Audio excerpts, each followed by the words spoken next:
Hello, I am Dr. Srinivasa, Assistant Professor of Physics.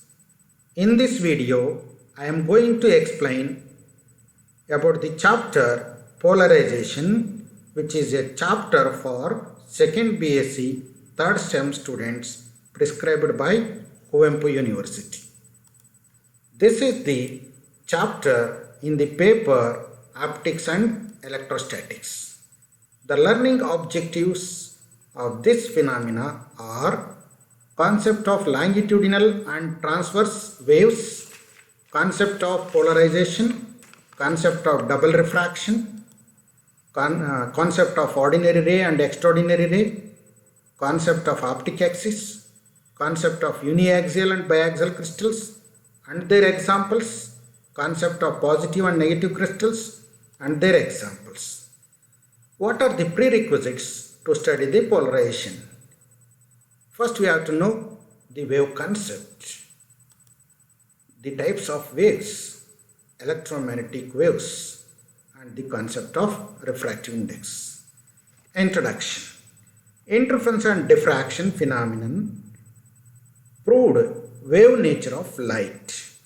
However, they could not explain whether the light waves are longitudinal or transverse in nature. All kinds of waves under suitable conditions exhibit interference and diffraction. According to Maxwell, electromagnetic waves are transverse waves because in electromagnetic waves, electric and magnetic field vectors vibrate perpendicular to each other and also perpendicular to direction of the propagation of light. It is obvious that light waves are also transverse waves. It is the concept of polarization which established the fact that light waves are transverse in nature. Only transverse waves exhibit the phenomenon of polarization. Longitudinal waves do not exhibit the phenomenon of polarization because in longitudinal waves, the particles vibrate parallel or along the direction of propagation. Polarization. The phenomenon of confining the vibrations of light or electric vector to one particular plane perpendicular to the direction of propagation of light is called polarization, or the phenomenon of restriction of the vibrations of light waves in a particular plane perpendicular to the direction of propagation of light is called polarization. In this figure, so there is a vibrations of light vector in all directions. Suppose if we take an example of electromagnetic waves, in electromagnetic waves there are two vectors. One is electric field vectors and the another one is magnetic field vectors. These electric and magnetic field vectors vibrate perpendicular to each other and also perpendicular to the direction of the propagation. When these electromagnetic waves is passed through certain polarizer, this polarizer allows only one light vector, say electric field vectors, and cuts the magnetic field vectors. Hence, the phenomenon of restrictions of vibrations of light vector in all direction to a single direction is called polarization. So, polarization is also called property of one-sidedness. Ordinary or unpolarized light. Ordinary light having vibrations in all directions in a plane perpendicular to the direction of propagation is supposed to be made up of only two mutually perpendicular vibrations. Each of these polarization directions can be resolved into components along two mutually perpendicular directions. The commonly used pictorial representation of unpolarized light wave is as shown in figure. The direction of light in which the vibrations of the electric vector are in a all possible directions which are perpendicular to the direction of propagation of the waves is called unpolarized light. In this figure, the light vectors vibrate in all directions. This is called unpolarized light. This unpolarized light waves can be resolved along any two mutually perpendicular directions.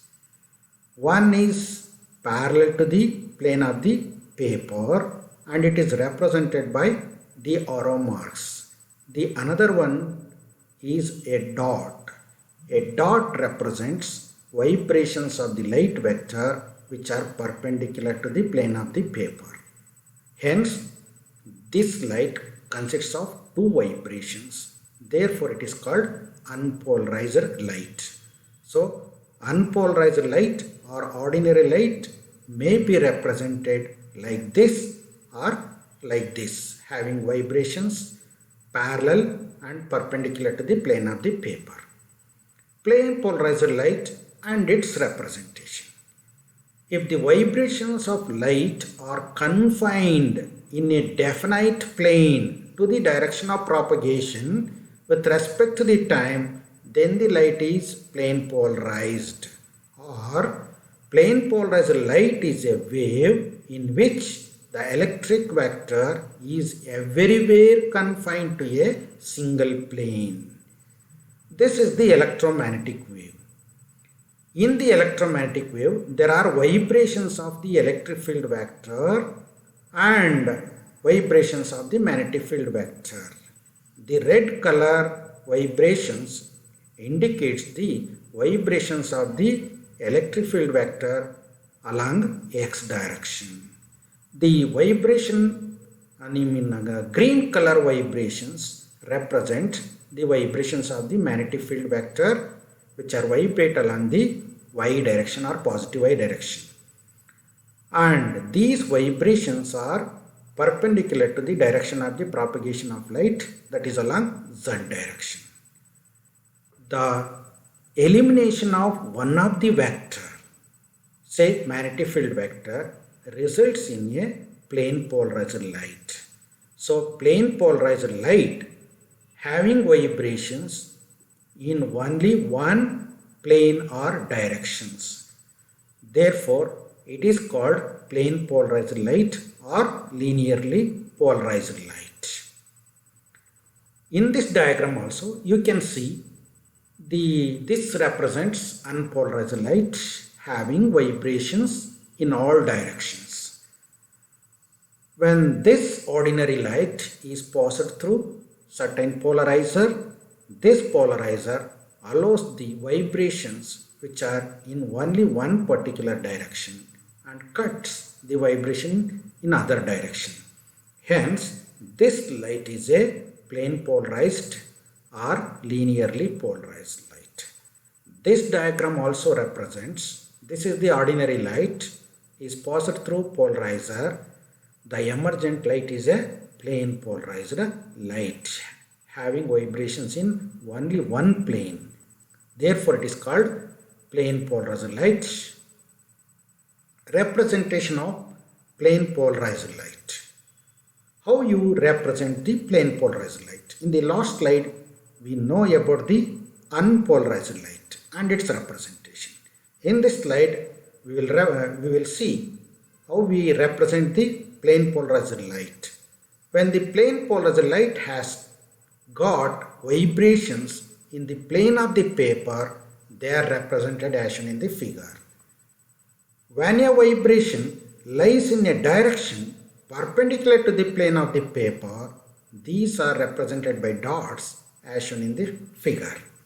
That means the plane polarized light has got vibrations in the plane of the paper.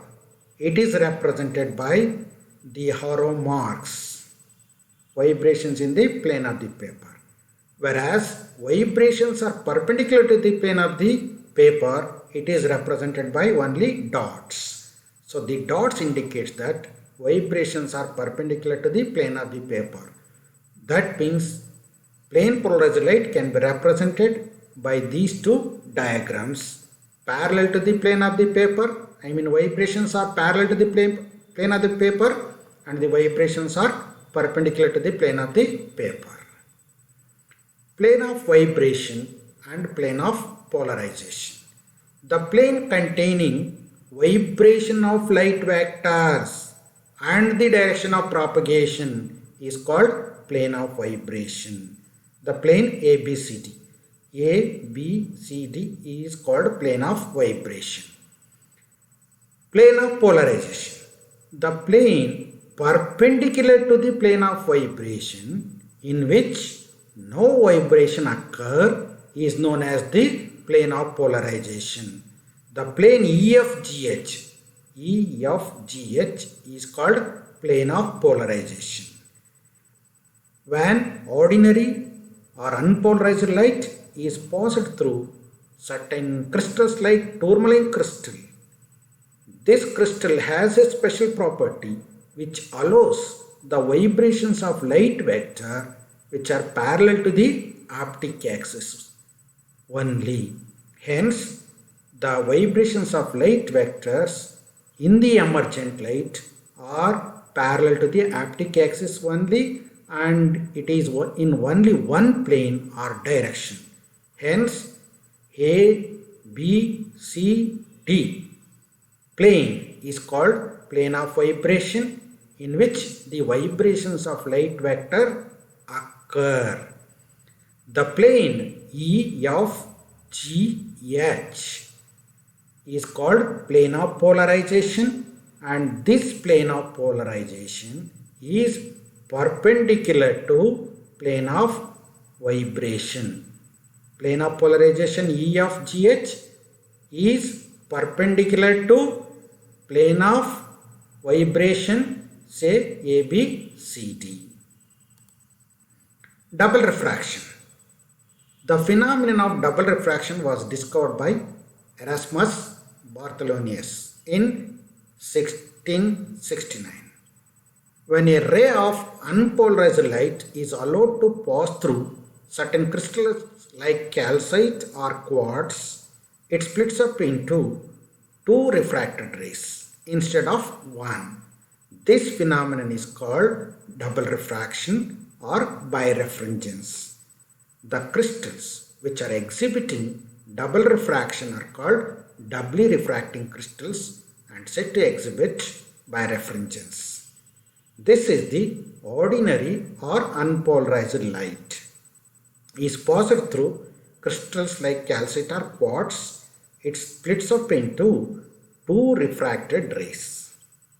One of the ray which is passed through the crystal without deviation is called ordinary ray, whereas other ray which is slightly deviated from the ordinary ray is called extraordinary ray. Out of the two refracted rays, one of the ray emerges without deviation is called ordinary ray, and it is also called O ray, and the other ray emerges from the crystal with slight deviation is called extraordinary ray or E ray.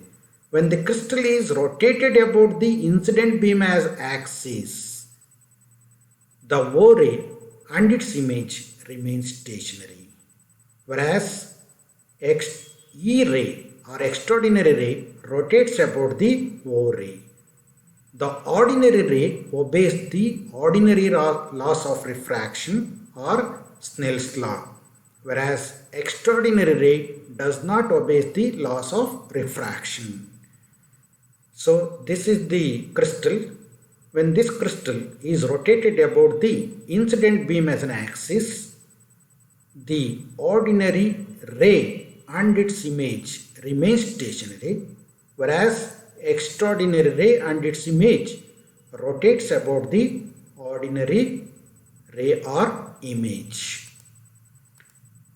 The velocity of ordinary ray in the crystal is same in all directions, whereas velocity of extraordinary ray is different in different directions except along optic axis.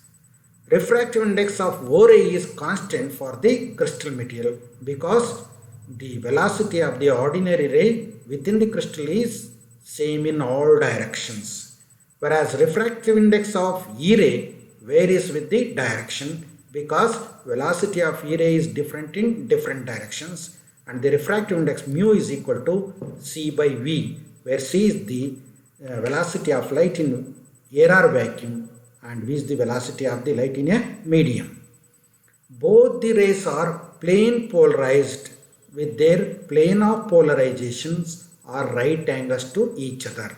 That means both ordinary ray and extraordinary ray are plane polarized, but their vibrations are perpendicular to each other, and hence their plane of polarization is also perpendicular to each other.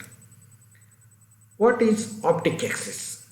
The direction within the crystal along which the velocity of the E ray is equal to velocity of O ray is called optic axis, or it is the direction along which there is no double refraction.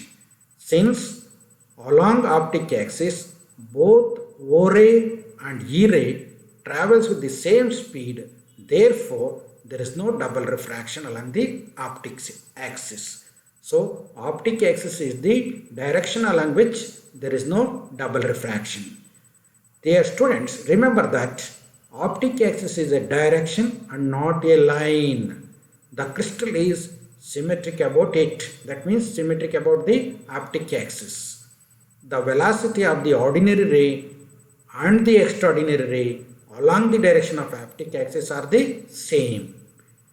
In this slide, we will see about what are uniaxial and biaxial crystals.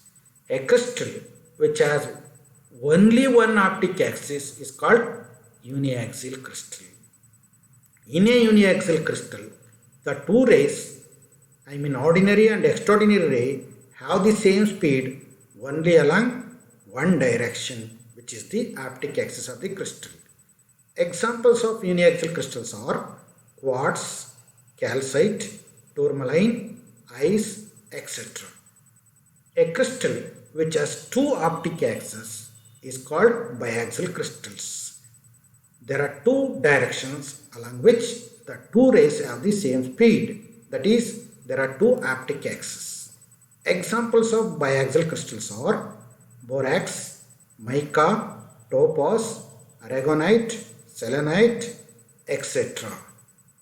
What are positive and negative crystals? A double refracting crystal in which the ordinary ray travels faster than the extraordinary ray. That is, velocity of the ordinary ray is greater than the velocity of the extraordinary ray is called positive crystal. In positive crystal, refractive index of the ordinary ray is less than the refractive index of the extraordinary ray, because refractive index is the ratio of velocity of light in air or vacuum to the velocity of light in medium. So VO is the velocity of light in medium. As VO is large, refractive index of ordinary ray is less. Examples of positive crystals are quartz, topaz, etc. What is a negative crystal? A double refracting crystal in which the extraordinary ray travels faster than the ordinary ray. That is, velocity of the extraordinary ray is greater than the velocity of the ordinary ray is called negative crystal. For negative crystals, refractive index of the extraordinary ray is less than the refractive index of the ordinary ray. Examples of negative crystals are calcite, mica, etc. So, to study the chapter, I have used these references. Thank you for watching.